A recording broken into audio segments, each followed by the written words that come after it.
Hi, this is Cindy, and I'm here with you again for Monday Musings. Today I'm going to do an art journal page. This is my art journal. I like purple. Most of you know that who know me. And I've got a few pages done. Kind of a little bit in the scrapbook vein, but not totally. So we're going to work on a page today, and we're going to use paints today.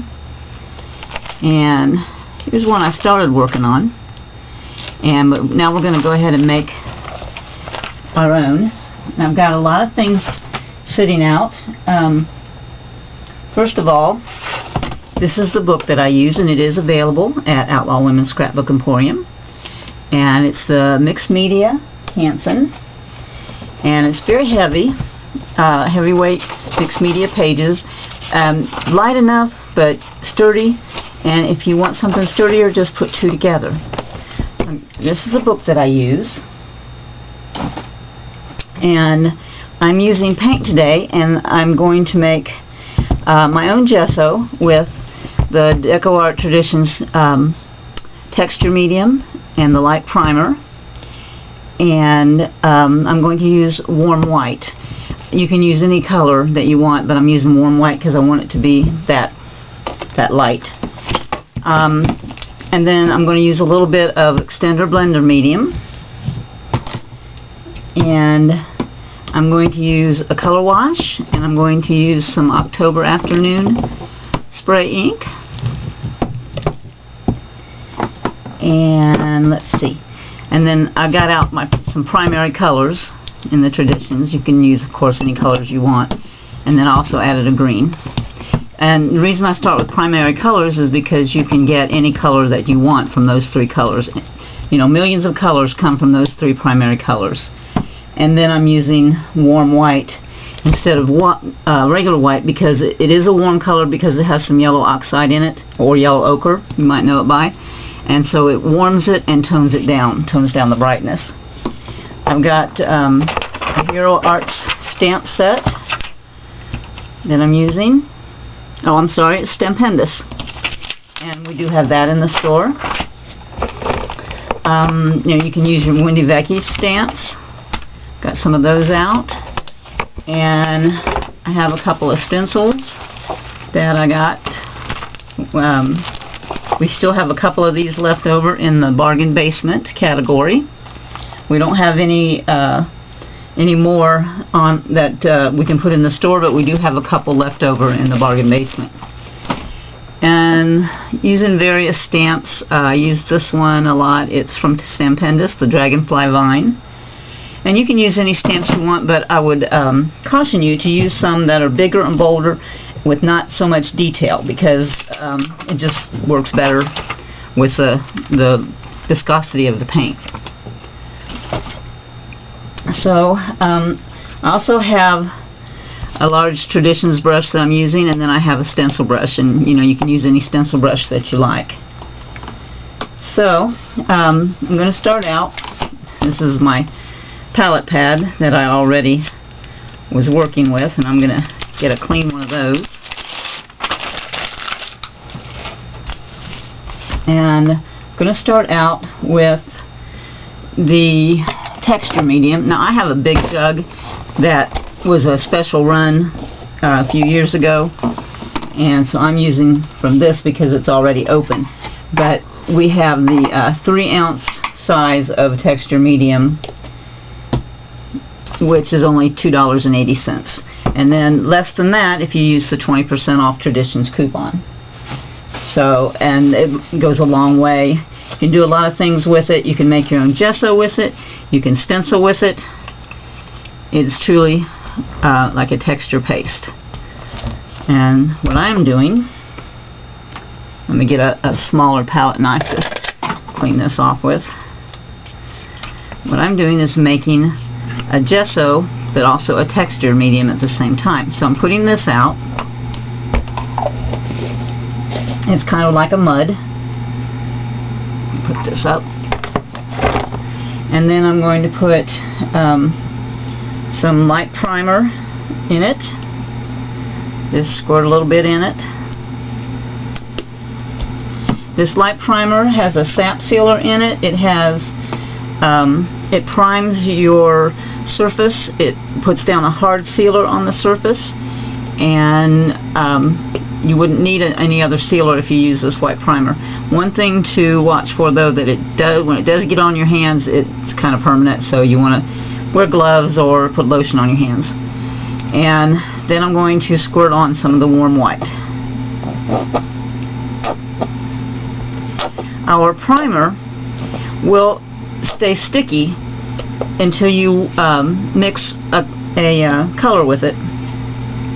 So I use light colors if I want a light surface. I use dark colors or the color that I want my background to be. You can use any color. And the mixture allows the primer to dry without being sticky.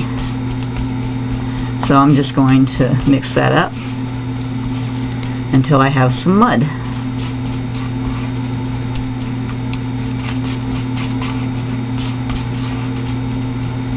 Now, if you don't use all of this, you can put it in a sealed container and save it and use it again. You must make sure, though, that it's airtight, because if it's not airtight, it will dry out.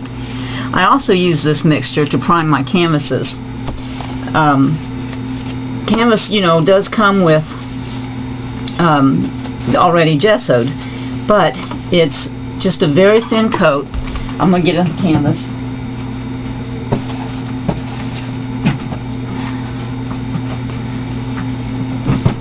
It's just a very thin coat, and you will see that there's texture. Let me open this one.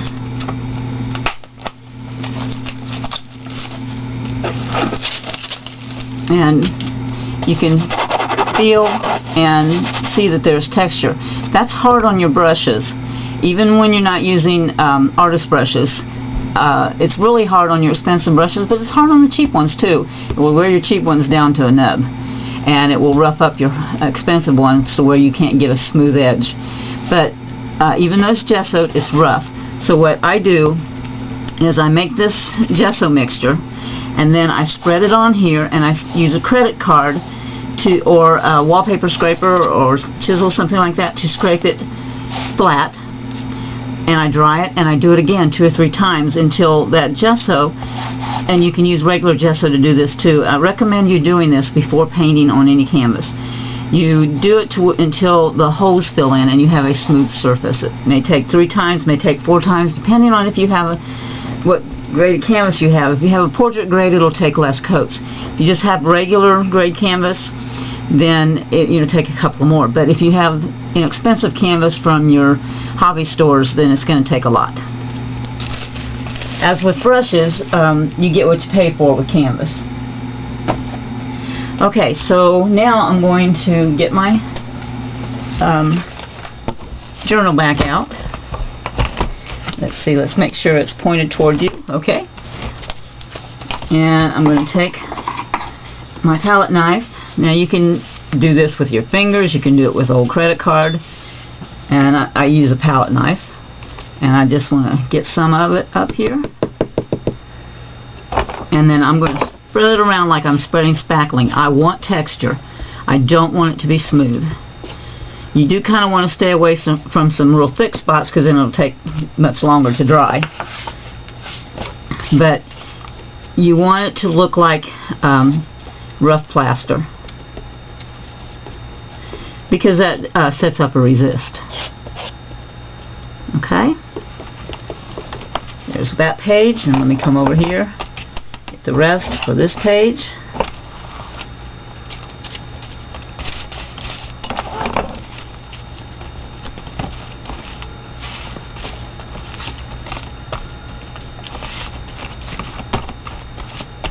Now, before this dries, we can stencil it. You can let it dry as is with this kind of like a fresco plaster look, or let's take one of our stencils. Now you could use a background stencil like this, but you could also use smaller stencils.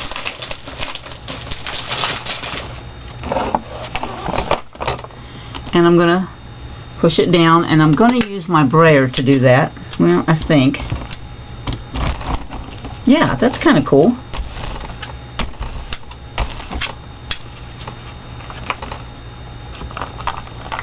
And lift it up and I have some more texture. And this one is the chicken wire. And I'm just going to set that down in there, and I think I'm going to take the point of my stylus and just kind of press it in so we can make the impressions. Not really trying to disturb the texture medium too much. Just making sure that it gets flat to the surface, and so that we can make an impression. Okay, now let's pull that up, and no, I don't see much of an impression on that. So let's go again. Let's do it this way. Let's not just use the texture medium. Let's go ahead and use some spray. Let's use our red pepper color wash.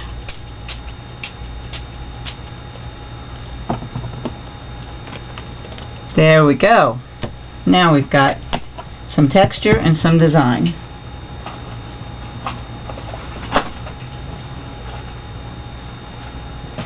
Okay, so let's go back over here to this page, and we want some continuity, so we'll spray a little bit here, and then I'm going to spray, let's shake this up, and I'm going to spray the night sky in the October afternoon sprinklers for the Rocket Age collection. Okay, and we don't want to spray too much over here because we'll lose our picket fence or our chicken wire. Okay, and then I really like this. This is the Robot Blue Rocket Age. It's kind of a light aqua.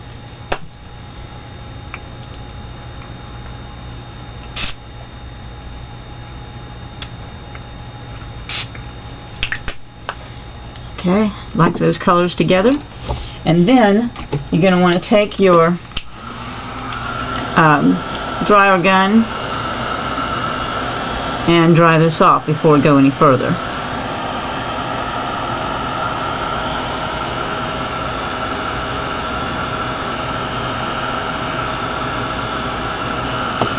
You can also pick this up and allow anything to drip that you might want to have going on too as well. Get maybe a little texture that way. A little interesting.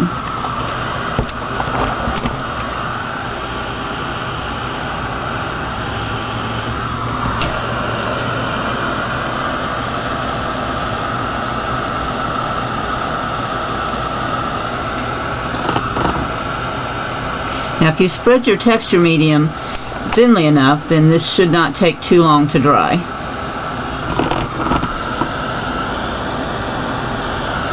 If you've gotten it thick in some places, then it'll take a little longer. One other thing you can do is you can dry it from the back side of the paper, so that would be drying it from underneath.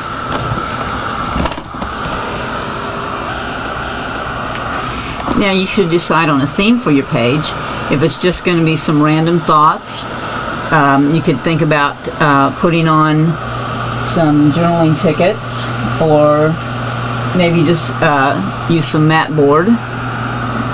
pages that, you know, I like to use these journaling tickets. They're kind of cool. You can stick them in anywhere. You can use stamps. You can paint or draw. I like Robin's girls that she likes to paint on, and she uses watercolor pencil and some paints and stuff. And they're really large faces and hair, and she uses pastel colors for hair, and I really like them. And they really make a big impact on the page. You can use some pictures, some old pictures. This is this is me and my mother when I was little. Some old black and white pictures from 1956. It's my mother when she was a teenager, and there's some pictures of me as a little girl. There's an X-rated picture. And so you could use pictures on your page, or you could use like cutouts from a magazine or a newspaper. I liked this one because I liked this Good Girl bottle, and I liked the colors and the composition of this page. So you could put that on there as well. You could tear up dictionary pages, old book pages, and put them on there, and maybe color over them or gesso over them. But what I'm going to do for right now is I'm going to put some colors out, some paint colors out. Let's move this out of the way for just a minute. And I'm going to use cobalt blue because it's close to a true blue. I'm going to use Hansa Yellow Medium. It's a rich golden yellow, very true yellow. And some alizarin Crimson Permanent. This one will not fade, and that's very close to a true red. It is a bluish red, and if I wanted to have a more of an orangish red, then all I would have to do is take some of that red and some of the yellow and mix it together, and it would come out more on the yellow or orange side. Oops, now I've got blue in there, and so now I'm making purple. It's very, very easy to mix colors. All you have to do is be familiar with color wheel and also the color properties. And I do teach color theory, so if you're ever interested in learning about color theory, it's fun to do. So I can also make brown with these colors, because when you mix all three primary colors together, then you get mud. And there's our brown. So if you've ever tried to mix some color and it ended up brown or gray, this is why. Because you mixed three primary colors together, and that makes mud. Makes real pretty mud, and now I can direct this more blue or more red or more yellow depending on how much of each color I put in. Right now I've sort of got an olive green brown, something like that. Okay. I do want to recommend that you use lint-free paper towels. I use the blue shop towels. They're really very expensive at Walmart and in auto centers, and they are lint-free. They're easy on your brushes and your tools, and they last a long time, and they're strong. I also use them to put in my palettes. When I make a wet palette, I take a piece of this towel and I wet it. Squeeze it out so that it's not dripping, and then I spread that inside my palette. Then I can put my paint in there, and it will stay moist for over a week as long as you close it up and it's airtight. This particular palette we do sell at Outlaw Women's Scrapbook Emporium, and it does benefit the breast cancer research. Okay, so I'm going to put my paint puddles on here.